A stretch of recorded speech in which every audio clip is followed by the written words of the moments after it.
Ça chill aujourd'hui ou quoi les gars? Je me suis posé hier soir et je me suis dit qu'on avait trop parlé de mon cul, de mes histoires d'amour, de tout ça. Il fallait qu'on change ça et qu'on reparle des influenceurs. Parce que voilà, je voulais faire les courriers du cul, ce sera la semaine prochaine. Il faut varier son contenu. Évidemment, quand je parle de mon contenu, c'est soit le cul, soit les influenceurs. Donc maintenant, nous allons choisir la deuxième option. C'est toujours l'activité que je choisis et celle-ci est ouvrir sa gueule.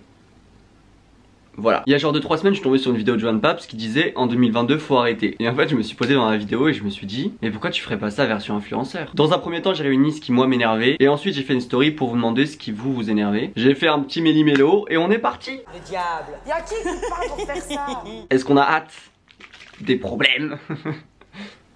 En 2022, il faut arrêter les partenariats de télé-réalité. On n'en peut plus, on souffle. Maëva Guénam, Sarah Frézou. Je pense vraiment que Maëva Guénam et Sarah Frézou. Il y a aussi Jazz. Mais Jazz, j'ai l'impression qu'elle s'est un peu calmée depuis quelques temps. Par contre, Sarah Frézou, je pense qu'on a tous vu le partenariat pour resserrer le vagin. Pour, je cite, pas que vos maris vous trompent, parce que voilà, ça peut être un problème dans un couple. Je trouve ça tellement important pour vous et surtout j'ai tellement de confidence de femmes par exemple qui me disent bah écoute mon mari m'a trompé parce que ça ne va plus au lit.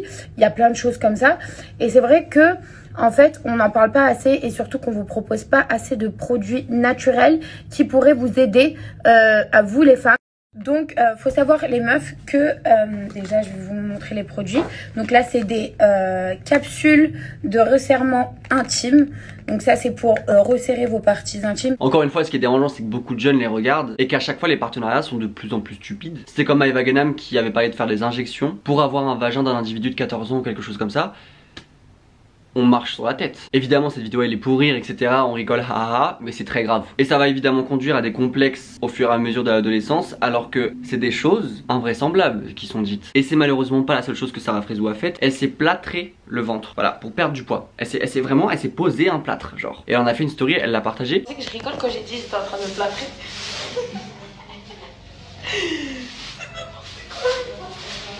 Bon, pour terminer les dossiers là, commencez pas à dire du WPS. On n'est pas plâtré du ventre nous. Après évidemment je vais pas l'accabler parce que je pense très sincèrement que Sarah Frézou et son rapport au poids etc, c'est des choses qui sont beaucoup commentées sur les réseaux sociaux, alors que je pense qu'on parle d'un mal-être profond. Et le réel problème dans tout ça, et je pense que je vous en avais déjà parlé dans une vidéo, c'est qu'en fait généralement les personnes de télé-réalité elles sont dans des agences, sauf que ce ne sont pas n'importe quel type d'agence. Disons par exemple que pour les youtubeurs vous allez être dans des agences et c'est des gens qui vont vous apporter des contrats, négocier avec les marques etc. Et les gens de télé-réalité c'est très différent, c'est à dire que c'est des agences avec lesquelles ils signent des contrats mais avec un salaire fixe. Imaginons, je sais pas moi, 30 000 euros, 40 000 euros, 50 000 euros, 60 000 euros. Évidemment, déjà les chiffres sont énormes, mais surtout c'est très différent des agences disons basiques d'influenceurs où en fait ça va être au contrat. Imaginons je fais une OP Hello Body, et ben je serai payé quand Hello Body me paiera. Je fais une OP Nike, je serai payé quand Nike me paiera. Alors que les gens de télé-réalité, eux ils ont un salaire fixe et en fait ils ont, je sais pas moi, à chaque début du mois 30 sponsors à faire. Et ils les choisissent pas. Ce qui nous donne des séquences comme Sarah Frézou qui propose un truc pour resserrer le vagin qu'elle n'a probablement pas choisi. Donc en fait le gros problème dans tout ça, bon c'est déjà les personnes de réalité qui acceptent ce genre de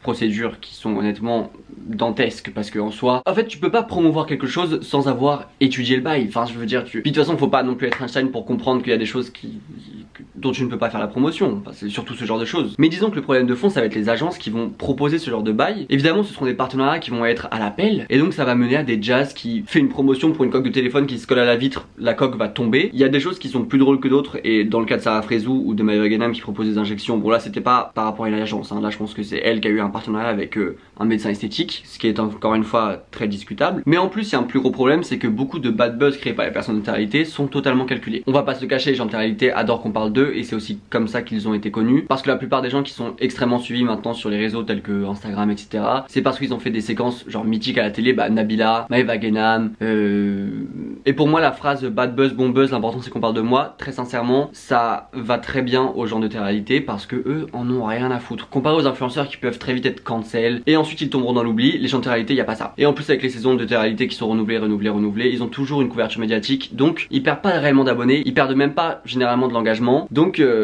bah on est amené à voir encore plus de séquences de ce genre là dans les prochains mois voire les prochaines années, parce que pour l'instant rien n'a changé. Les to-do list. Non, il faut en parler parce que franchement prouver autant, je trouve ça d'une gravité extrême. Il y a vraiment une époque où les to-do list en story c'était tous les jours. Et ça après c'est mon avis, mais je pense que cette époque remonte au Covid. Et pour moi ce genre de pratique c'est vraiment, vous dites que les influenceurs font rien, ah bah regardez. Et les to-do list c'est vraiment genre 5 points en mode ranger l'appartement, envoyer le texte pour la sponsor, poster une photo Instagram, faire le montage vidéo. Et en soi il y a des influenceurs qui font pas grand chose, il y a des influenceurs qui travaillent plus que d'autres, mais enfin c'est pas grave, je veux dire t'as rien à prouver. De toute façon quoi qu'il arrive, bien sûr que t'es trop payé, et bien sûr que les influenceurs n'ont pas un travail où ils se lèvent à 6h du matin et ils finissent à 20h et ils sont épuisés. C'est pas que c'est pas grave, mais je veux dire on l'a intégré maintenant, on le sait tous. Pourquoi vouloir prouver à mettre des to-do list qui honnêtement font plus rire qu'autre chose? Parce que tu ne prouves rien à personne hein. Sache-le. Je mets évidemment ça dans le même panier que les résolutions au début de l'année là, et on souffle.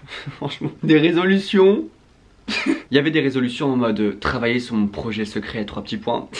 Si c'est un projet secret, ne nous en parle pas hein. De toute façon on sera pas intéressé. Mais surtout garde ça bien secret. Garde ça bien secret jusqu'à la mise en ligne, mais sinon on n'est pas réellement intéressé.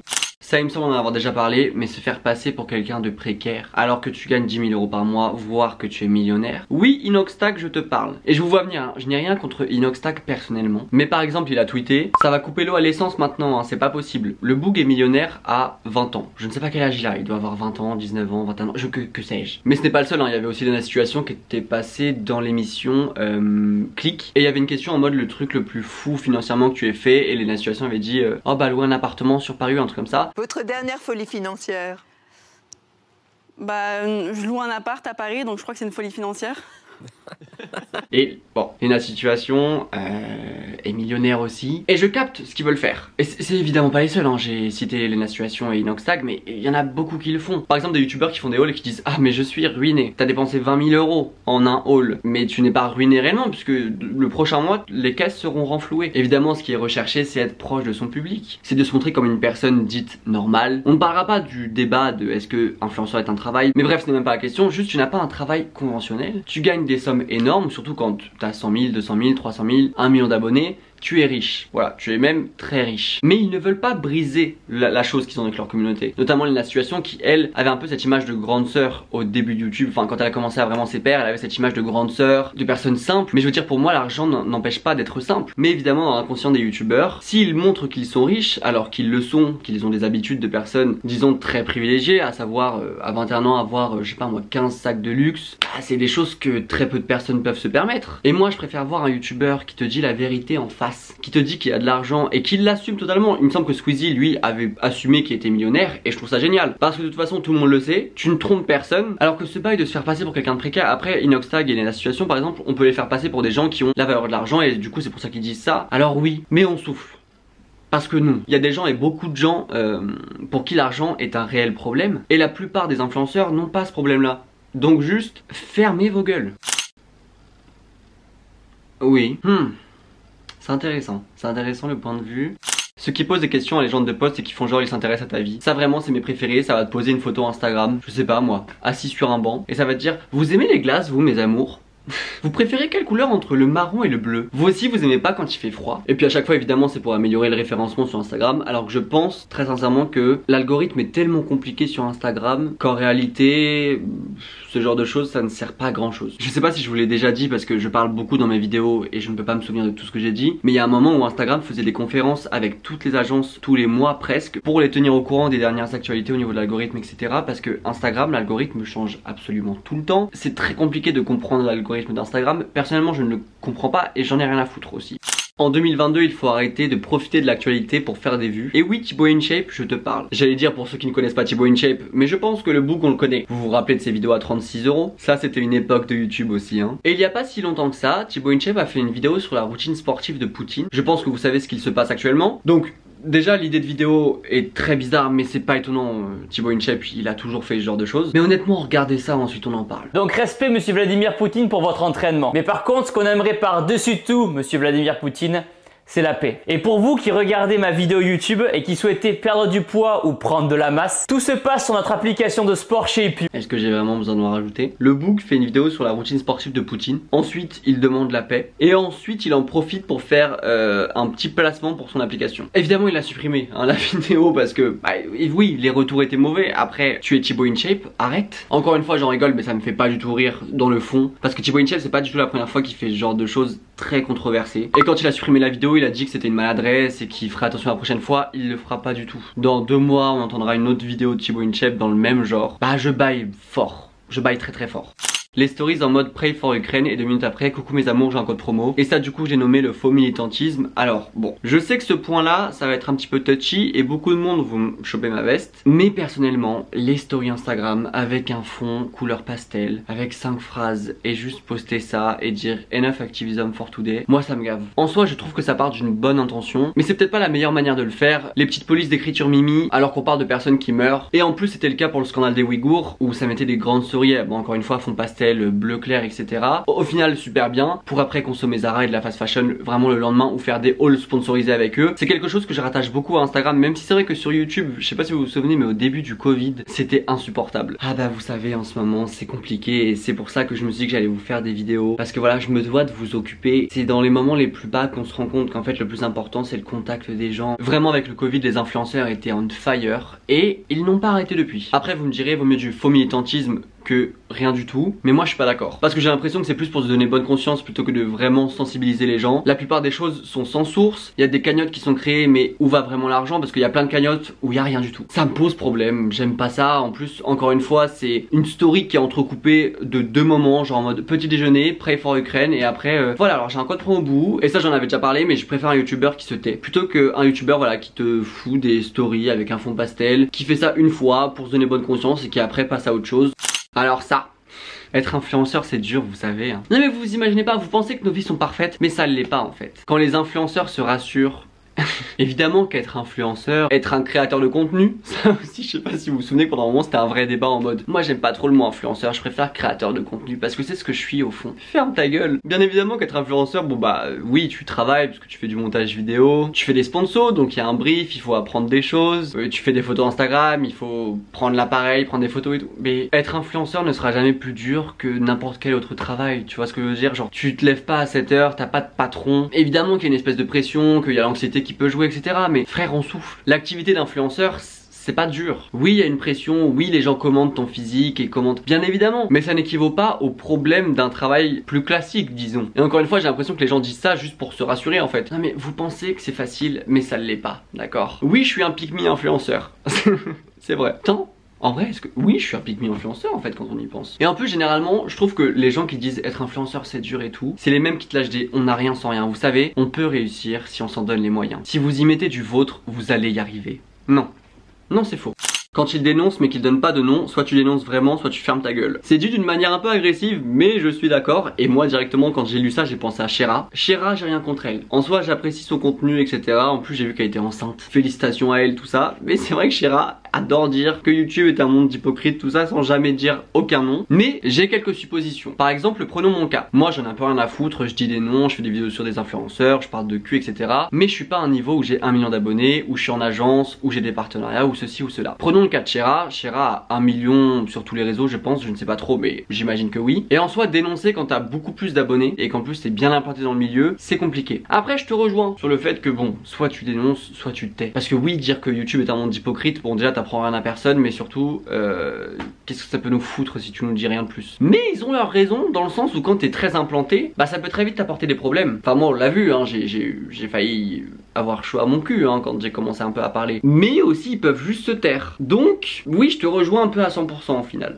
Ça c'est quelque chose qui m'a beaucoup énervé, le cas de Benjamin. Je pense que vous n'êtes pas sans savoir ce qu'il s'est passé sur TikTok très récemment en fait hein. Évidemment l'acte je le condamne et moi j'ai juste pas qu'à là. J'ai signalé ses vidéos et c'est tout. J'en ai pas parlé, j'ai juste fermé ma gueule parce que malheureusement j'ai tout de suite compris que s'il faisait ça, c'était juste pour avoir le clout. C'est pas la première fois que ça arrive et ce sera malheureusement pas la dernière et il nous l'a prouvé parce qu'il continue à faire ses vidéos et ses TikTok de merde en attaquant tous les jours une religion différente. Et je comprends que les personnes religieuses soient blessées et veulent en parler. Par contre les influenceurs, les tiktokers etc qui s'accaparent le sujet pour en faire des lip sync sur TikTok, vraiment pratiquement faire leur contenu sur une semaine parce que honnêtement j'en ai vu hein. Franchement vous savez très bien ce qu'il cherche. Parce qu'en plus, quand je pense que t'es de l'autre côté du bail, tu sais très bien ce qu'il cherche de base. Tu connais son intention. Et toi, plutôt que de juste pas en parler et de le bloquer et de faire comme si de rien n'était, tu vas parler de lui. Et tu vas reparler de lui. Et évidemment, quand tu vas parler de lui, tu vas voir que ça marche, que ton TikTok a fait des vues. Donc tu vas recommencer. Et tu vas recommencer. Et tu vas recommencer. Tu vas recommencer. Et franchement, ça m'insupporte. Parce que vous savez très bien qu'en parlant de ce genre de sujet, vous allez faire des vues, vous allez susciter l'intérêt. Et en plus, les gens vont être là en mode putain, toi t'es pas comme les autres. T'es vraiment très cool. Merci de nous défendre. Non, la personne en a rien à foutre. Mais vraiment pendant un moment, ma For You page, ça a été peut-être pendant 3-4 jours uniquement ça. Tous les putains de TikTokers étaient à faire des lip sync sur le cas de Benjamin, les blagues sur les crop tops, sur les églises. Mais fermez vos putains de gueules. Et en plus il y avait carrément des gens qui disaient ouais, quand je fréquentais Benjamin il y a 3 semaines mais que maintenant il devient problématique. On s'en bat les couilles. Il n'est pas question de toi dans l'affaire. Ferme ta gueule. J'ai bloqué son TikTok. J'ai signalé toutes les vidéos avant et après je l'ai bloqué. Et je vous conseille de faire la même chose. Parce que plus les gens vont en parler, plus on va parler de lui et plus on va relayer les TikTok. Parce que vraiment je l'ai bloqué sur TikTok, je vais sur Twitter et je vois qu'il est entêté et que les gens remettent sa vidéo, remettent ses nouveaux TikTok, machin. Laissez-le dans son coin. On peut très bien ne plus entendre parler de lui d'ici quelques semaines si juste on décide de le ghoster. Les TikTokers qui crient sur les gens qui leur achètent pas des couronnes. Alors ça, j'allais dire je ne m'exprimerai pas sur le sujet alors que je vais le faire hein. Bon, vous savez très bien mon avis. Des tocards, des tocards, des tocardes. Je ne comprends vraiment pas. Avoir un travail, ça peut peut-être leur faire du bien. Et du coup hier je suis tombé sur le live d'une meuf qui s'appelle Hérisson quelque chose, son pseudo. Elle a été beaucoup repostée parce que justement c'est elle qui demande des cadeaux en live. Et je suis resté très sincèrement 20 minutes sur le live, j'étais fasciné. Allez mes amours, il me manque ma couronne. Allez mes amours, qui n'est pas un cafard et qui va m'offrir la couronne? Allez, je vous mets un modérateur, celui qui a son nom en bleu. Mais pour ça il faut m'offrir un cadeau à plus de 1500 pièces. Mais c'était vraiment pendant 20 minutes j'étais fasciné. Vraiment j'étais dans mon lit et je regardais, je me disais waouh. Et il y avait plein de gens qui donnaient hein. Il y avait plein de gens qui lui donnaient des cadeaux. Quelqu'un de gentil dans ce live, il n'y a pas que des gens méchants. Je veux la guirlande, mais envoyez-moi la guirlande wesh les gens, qu'est-ce que vous avez dans la tête là? La guirlande, quelqu'un de gentil s'il vous plaît. Je veux la guirlande, quelqu'un de gentil, offre-la moi. Offre-la moi la guirlande. Allez-y, je suis prêt à screener. Celui qui m'envoie un bête de cadeaux, je screen tous les cadeaux mes amours. Je veux la guirlande pour compléter ma liste de souhaits. Bon, je sais pas trop comment ça marche, mais j'imagine que ça, tu peux te faire des virements après tous les mois ou un truc comme ça. Et j'ai été fasciné par le nombre de personnes qui donnaient. Et c'est un peu comme le cas Benjamin, pour ce genre de personnes, il faut juste les laisser tomber dans l'oubli hein. Il faut les bloquer, ne pas leur donner de la force. Je dis ça, mais hier j'étais sur le live de la meuf qui s'appelle Hérisson quelque chose. Certes, mais faites ce que je dis, pas ce que je fais. Allez, si vous êtes pas des cafards, donnez-moi des cadeaux. Allez, mais vous allez me donner les cadeaux parce que moi sinon je vais me coucher. C'était lunaire comme moment. Bon là pas réellement influenceur mais les pubs Horace. Les pubs Horace sur YouTube. Ça me fait penser à une histoire, c'est qu'il y a 2-3 jours j'étais avec une pote et on était chez moi. Et bon bref j'ai un pote qui m'a donné un petit bout de shit pour que on se fume du shit. Mais je savais pas comment rouler du shit parce que le shit et la beuh c'est très différent. Et donc j'ai regardé un tuto pour rouler un joint de shit. Et je suis tombé sur une vidéo qui était sponsorisée par Horace. Enfin voilà. C'était drôle. Bonsoir. Bonsoir. Chaque vidéo, ce n'est même pas une blague. Je clique, je tombe sur une putain de pub Horace. J'imagine même pas le budget communication pour cette marque. Est-ce que vous avez déjà pensé à arrêter? Parce que je pense qu'on connaît Horace maintenant. Ou à la limite envoyez-moi une demande de partenariat et je parlerai de votre marque avec grand plaisir. Il y avait aussi un moment où YouTube Music mettait, je sais pas, en avant un album. Et il y avait Ed Sheeran qui avait sorti un album.